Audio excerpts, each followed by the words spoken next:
CNN Tiempo Prime.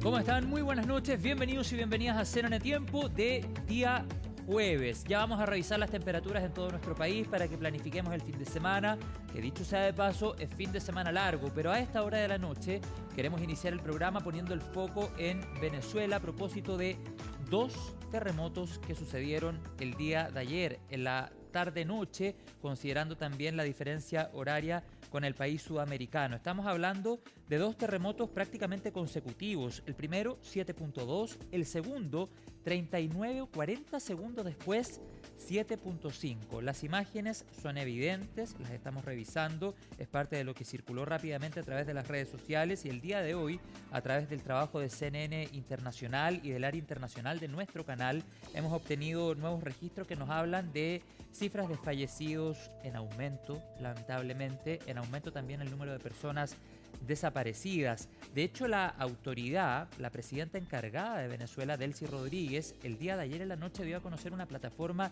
digital para que las personas puedan reportar si tienen familiares o amigos desaparecidos. Esa plataforma es VenUp, que ya la han utilizado en otras oportunidades y que presta mucha utilidad en medio de una emergencia de estas características. Como ustedes saben, nuestro programa, además del pronóstico del tiempo, analiza la ciencia, proyecta escenarios y por eso queremos conversar a esta hora sobre las implicancias y las características de los terremotos y del territorio afectado. Todo eso lo profundizamos a esta hora en CNN Tiempo. Y para ello nos acompaña amablemente, yo te quiero agradecer, Cristian Farías, geofísico. Sé que has tenido un día muy ajetreado por tu trabajo, que es muy demandante, pero también porque has sido solicitado para varias entrevistas a propósito de este tema que ha sucedido en Venezuela. Gracias otra vez y que buenas noches, gracias por estar acá. Hola, gracias a ustedes, buenas noches y bueno, tenemos que hablar de esta situación que está escalando de una manera Así es. bastante terrible. En términos generales, Cristian, ¿cómo caracterizarías estos terremotos? En Venezuela se habla de doblete sísmico. Bueno, ¿cuáles son las características que acompañan estos movimientos telúricos? Sí, un doblete es una forma razonable de decirlo. Piensa que tienes dos placas que se mueven de manera lateral allá y que tratan de moverse de manera lateral. Pero obviamente eso implica que el contacto va pegándose hasta que puedan despegarse con un solo sismo. En general uno espera un solo gran sismo como importante y luego sus réplicas. Pero en este caso pareciera ser que el evento como que pasó en dos partes. Un terremoto inicial y ¿Sí? luego 40 segundos más tarde el siguiente.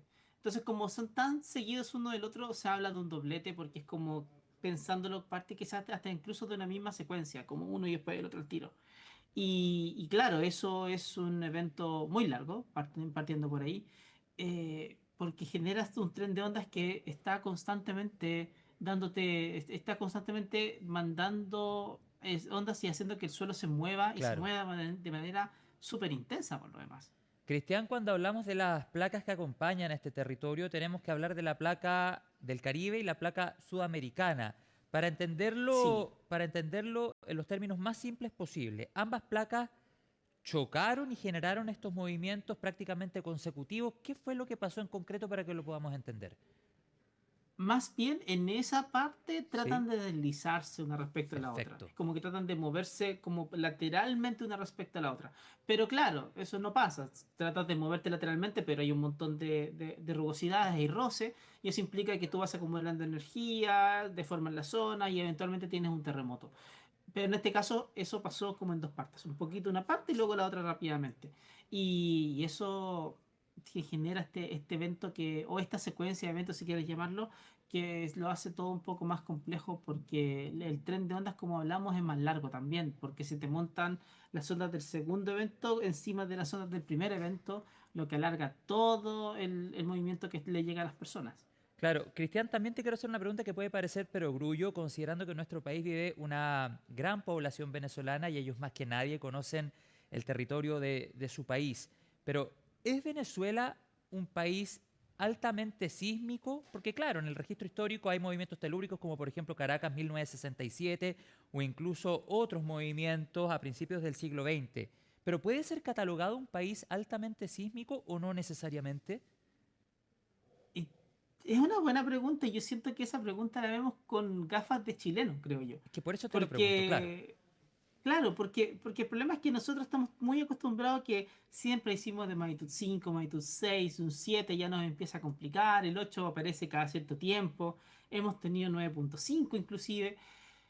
Y claro, cuando uno se encuentra con un lugar donde los sismos son de magnitud 3 4 5 y eso es como la regularidad, nos parecía ser que es poco.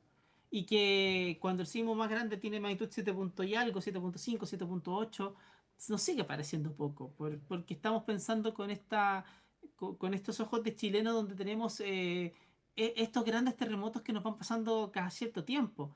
Pero claro, un 7,5 como el de ayer y el 7,2 antes, a 10 kilómetros de profundidad, de la manera en que se generan, eh, hacen que el movimiento sea súper intenso. Entonces ya no es solamente un tema del tamaño del sismo, sino que también de la percepción de cómo, cuál es la intensidad que se genera debido a ese movimiento. Y ahí claramente no podemos decir que Venezuela no es un país sísmico, lo es. Solamente que quizás no está, lo estamos viendo como de esa visión chilena donde hay demasiados terremotos grandes todo el tiempo. Claro, y la superficialidad de estos terremotos también hace que sean más destructivos.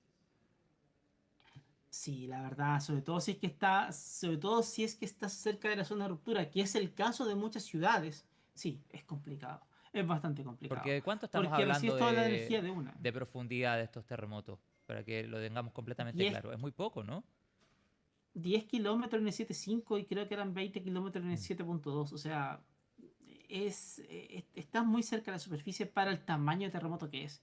Lo que significa entonces que las ciudades que están cerca, que hay varias, reciben toda la fuerza de las ondas de inmediato, como que te llegaron al lado, digámoslo.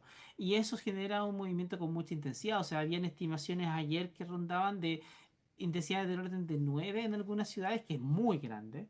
Y justamente son esas ciudades de las que sabemos poco. No tenemos mucha información acerca de qué ha pasado ahí, porque tenemos todo un problema con el flujo de información al día de hoy, de esta de Venezuela para el resto del mundo. Claro. Quisiera preguntarte también, Cristian, ¿qué tan común es, y aquí te pido hagamos una revisión lo más rápido posible, mirando la historia, no solo de Venezuela, de esta parte del continente, incluso la propia historia de nosotros como un país altamente sísmico? ¿Qué tan común es que se generen dos terremotos prácticamente consecutivos, con tan poca diferencia de tiempo y prácticamente de la misma magnitud? No es muy común, pero tampoco es que no haya pasado. O sea, normalmente estamos pensando siempre en que puedes tener una secuencia de precursores y luego el terremoto grande y luego las réplicas, pero no, pero a veces hemos tenido sismos en los cuales va pasando como una pareja, como este doblete de ayer. Me Ujú. acuerdo siempre del sismo en Las Melosas, hay una falla superficial cerca del Cajón del Maipo en Santiago que en 1958 dio lugar a varios sismos de magnitud más o menos parecida, 6,3, 6,7, si mi memoria no me falla, y también separados por muy pocos segundos. Como en esa época no vivía tanta gente en el Cajón del Maipo, los daños no fueron tan grandes, pero sí hubo daños porque la intensidad del movimiento fue muy fuerte. Y en ese sentido se parece un poco a lo que pasa en Venezuela, a lo que pasó en Venezuela ayer. El tema está en que ese tipo de movimientos no ocurre todo el tiempo. Normalmente se van dando estas secuencias como de manera, no Mm. sé si decirlo ordenada, pero de una manera un poco más común, pero eso no quita que no pase.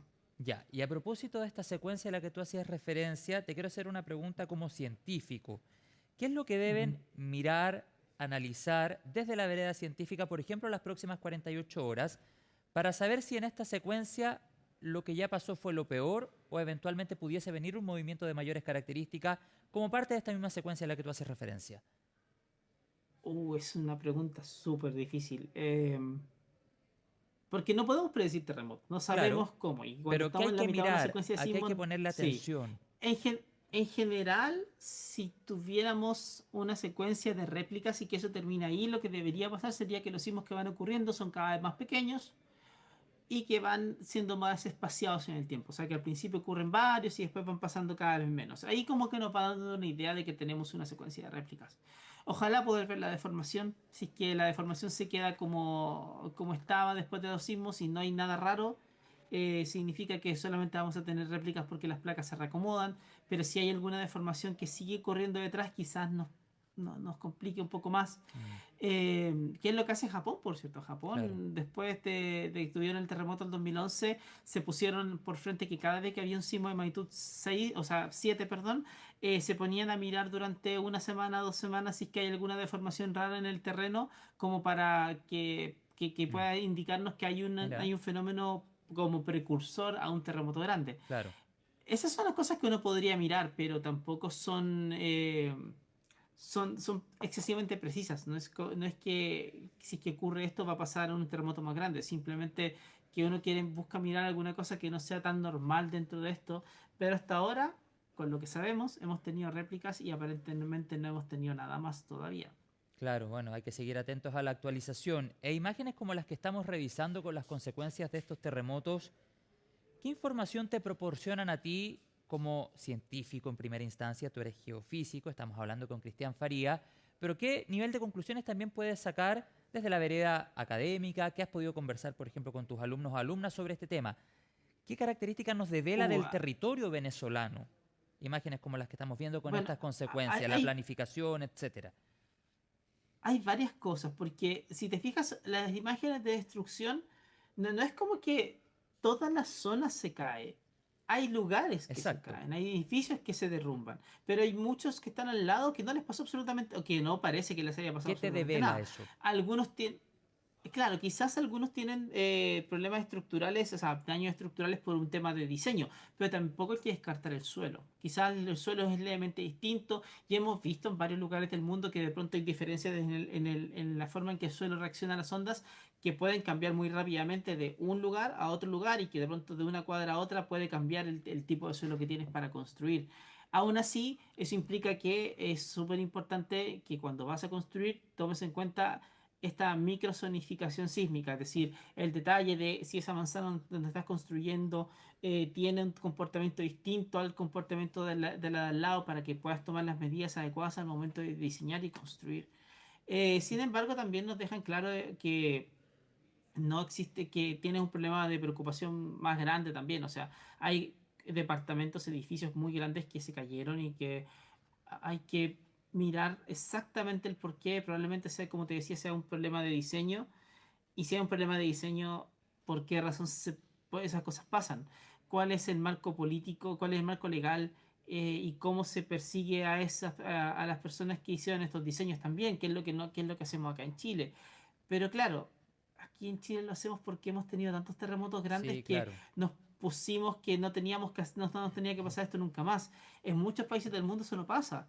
Y eso implica que las normativas tienen problemas o que cuesta ejecutarlas en el caso que hayan.